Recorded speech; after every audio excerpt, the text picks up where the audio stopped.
what's going on, everybody? I'm back at the theater getting ready to see A Quiet Place Day 1. I'm very excited for this movie. Obviously, the first two are, just really solid horror thrillers with a really great premise, a really great theatrical experience.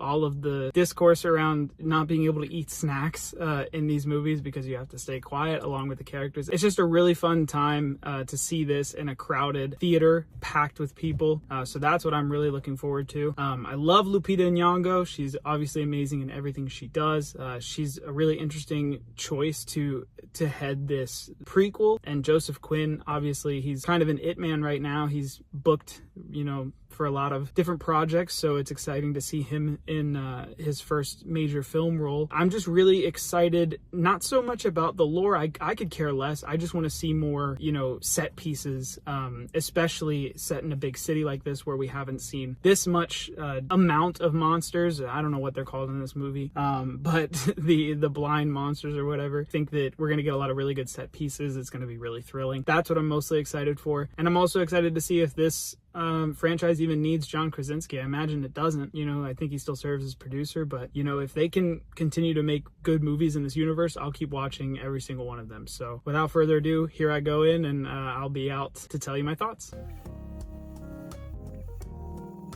All right, so I just got out of A Quiet Place Day 1. Bro, if that is not exactly what I want from a horror thriller, that was honestly incredible. I loved every second of it. It has the most intense, frightening sequences, and not only in the franchise, but maybe even of all time in monster movies. The set pieces that we were getting out of this, I was on the edge of my seat constantly. I was biting my nails. I was shaking. I was hiding my face in my hands. Like it was intense. Incredible performances from the leads.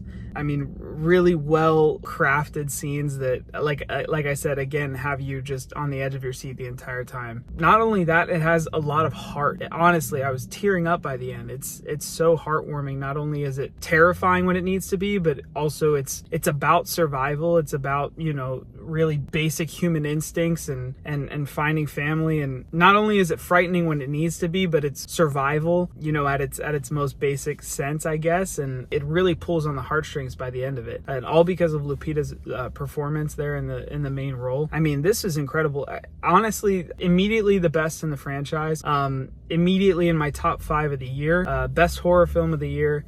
And I'm going to give it a 9 out of 10. Honestly, situated right below Dune 2. My top 3 right now is Dune 2, Challengers, and A Quiet Place, probably. I don't know in what order, but maybe Civil War up there too. But yeah, really, really good film. This is the kind of movie that makes me say, I love movies. I love going to the movies. I love cinema. This is that kind of movie that makes me think that. So, whether or not you like horror movies, I think go see it. It's really worth seeing, at least once. This is has something for everybody, I think. It's definitely scary, definitely frightening. It toes the line between PG-13 and R, but it's a perfect testament to the fact that you don't need to go hard R to be terrifying. You don't need to show the gore that hard R movies show. This had none of that, and it was still super intense, super scary. And like I said, I loved every minute of it. I honestly can't wait to see it again. I know it sounds like I'm raving, but I can't think of anything negative to say about it. It was just really, really good, really solid horror thriller.